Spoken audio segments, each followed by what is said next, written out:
M. Castro est un résident de la Californie et en novembre 2022, il a gagné le plus grand gros lot du monde.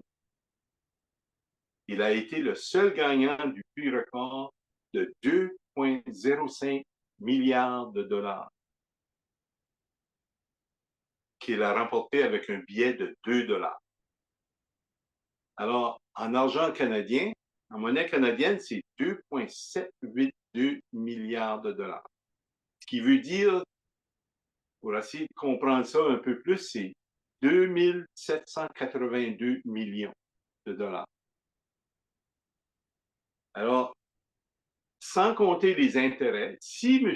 Castro voulait dépenser 50 millions par année, ça lui prendrait 55 ans à dépenser sa fortune. Alors, imaginez-vous, je ne sais pas si M. Castro vivrait assez longtemps. Je ne connais pas M. Castro, mais je m'imagine l'homme qu'il était, qu'il vivait dans une maison modeste, il conduisait un auto qui n'était pas neuf, il n'était pas riche. En général, les gens riches n'achètent pas de billets de loto. Hein? Alors, j'imagine être à sa place. Pouf, c'est incroyable, OK? Alors, je suis certain qu'une des premières choses que M. Castro pensait, c'était comment il allait dépenser son argent. Il pensait, il a passé beaucoup de temps à penser à ça. Alors, maintenant, il pouvait acheter tout ce qu'il voulait. Imaginez-vous. Euh, Sa petite maison n'avait plus autant d'importance pour lui.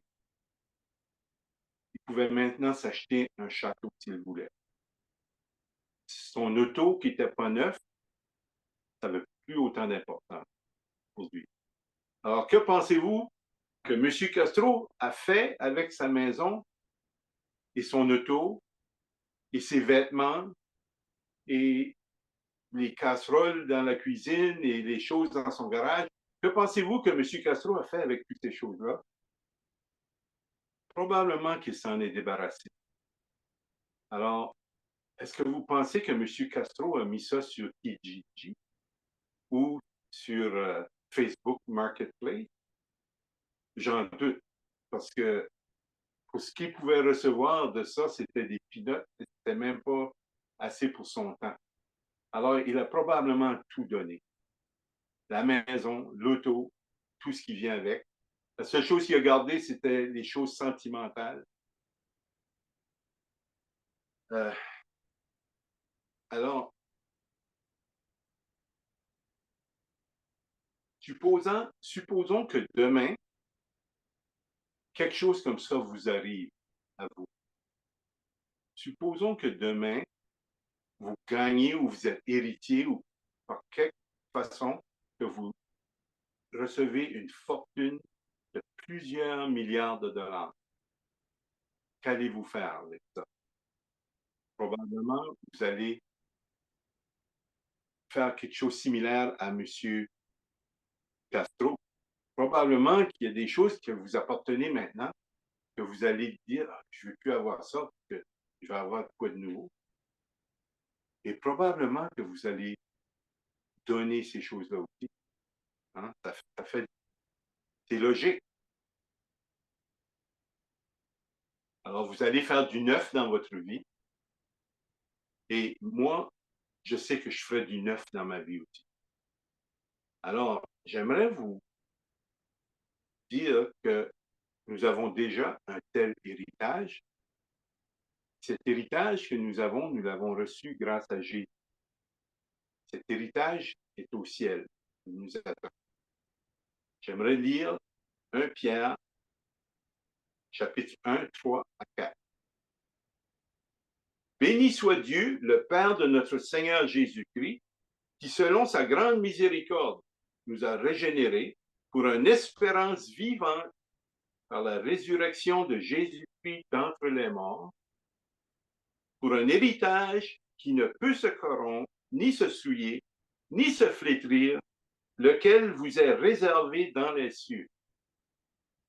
Alors, cet héritage, imaginez-vous, il est déjà là, il est prêt. Notre nom est dessus, c'est réservé pour nous. On l'a déjà, cet héritage. Il s'agit juste de se déplacer de la terre au ciel. On va finir par l'avoir. Hein? Alors, c'est quoi cet héritage? C'est quoi qui nous attend là-haut?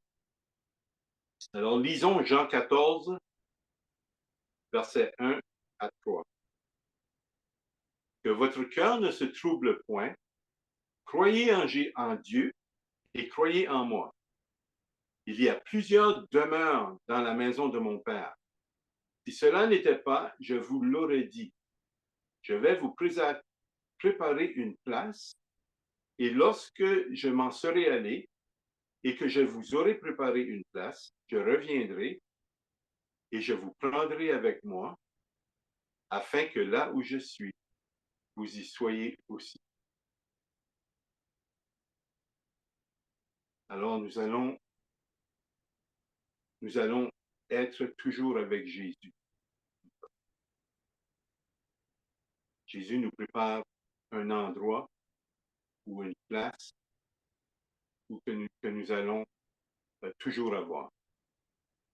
Quoi d'autre allons-nous avoir au ciel? Alors, j'aimerais vous lire une partie de la parabole du fils prodigue où le fils s'est fâché contre son père parce qu'il a fêté le retour du fils prodigue. Mais ce que je veux m'attarder un peu dessus, c'est ce que son père lui a répondu. Alors, je vais lire du verset 28 du chapitre 15 de Luc au verset 31. Alors, le fils aîné se mit en colère et il refusait d'entrer. Son père est sorti le supplier. Mais il répliqua à son père, il y a tant d'années que je suis à ton service, sans avoir jamais transgressé tes ordres. Et jamais tu ne m'as donné un chevreau pour festoyer avec mes amis. Mais quand ton fils que voilà est revenu après avoir dévoré ton bien avec des prostituées, tu as fait tuer pour lui le veau gras. Alors voici la réponse de son père. Toi, mon enfant, tu es toujours avec moi. Et tout ce qui est à moi est à toi. Imaginez-vous, tout ce qui est à Dieu est à nous. Alors, si je comprends bien ma Bible, nous allons avoir tout ce que notre cœur désire. Alors, ce qu'on désire au ciel ne sera pas la même chose qu'on désire sur la terre. Tout ce qui est à Dieu est maintenant à nous. Wow. Mais il y a quelque chose qui est encore plus important que ça, qui a plus de valeur, à mon idée, c'est que nous avons la vie éternelle. Nous avons la vie éternelle, c'est presque inimaginable. Vous savez, lorsque vous êtes en louange ou dans la prière, que vous venez proche de Dieu, vous sentez devenir proche de Dieu et la bénédiction que ça vous donne, la paix que ça apporte au cœur. Alors, au ciel, ça va être toujours en présence de Dieu. Ça va toujours bien au ciel. Et on va vivre ça pour l'éternité. Alléluia. Alors, maintenant que nous prenons conscience que nous sommes héritiers d'une très grande fortune, qu'allons-nous faire avec les choses que nous possédons? Est-ce qu'on devrait donner notre maison? Est-ce qu'on devrait donner notre auto? Est-ce qu'on devrait donner tous nos biens? Alors, non, car le Seigneur Dieu sait qu'on a besoin de ces choses ici sur la terre. Ce que Dieu demande ou recherche, c'est notre attitude envers ces choses, la façon qu'on regarde ces choses. On regarde ces choses de la même façon que M. Castro regardait ces choses. que ça avait moins de valeur même. Alors, ce que Dieu veut qu'on regarde les choses que nous avons avec des yeux célestes. Comme ça que Dieu aimerait qu'on regarde. Alors, pourquoi pensez-vous que maintenant que Dieu nous demande de payer la dîme? Dieu nous demande de payer la dîme, c'est pas parce qu'il a besoin de notre argent. Dieu pourrait faire tout sans nous. Il n'y a pas besoin vraiment. Dieu n'a pas besoin de notre argent. Pourquoi il nous demande de payer la dîme? C'est pour nous. C'est comme l'étincelle qui nous commence à donner. Lorsque tu commences à donner ta dîme, c'est comme un athlète aux Olympiques ça fait 4 ans qu'il s'entraîne. Il s'entraîne pour devenir le meilleur au monde. Alors, c'est la même chose pour donner sa dîme. Plus que tu donnes ta dîme, plus que ça devient facile. Et lorsque ça devient facile, ça commence à faire, comment je pourrais dire ça, ça instinctivement, nous commençons à appliquer ça dans d'autres endroits de notre vie. Alors, nous donnons ici, nous donnons là, et ce processus continue jusqu'à son retour. Alors, le message d'aujourd'hui n'est pas à propos de la dîme. C'est plus que ça. C'est un message qui parle d'un nouveau style de vie quand on vient à Jésus. C'est un style de vie où donner devient le style de vie. Ultimement, notre vie devient un don, le don de soi, le don que Dieu recherche. Romains, chapitre 12, verset 1 nous dit, « Je vous exhorte donc, frères, par les compassions de Dieu, à offrir votre corps comme un sacrifice vivant, saint, agréable à Dieu, ce qui sera de votre part un culte raisonnable. » M. Castro a dépensé 2 $ pour gagner une fortune. Et nous n'avons pas dépensé un sou pour notre fortune. Alléluia. Amen.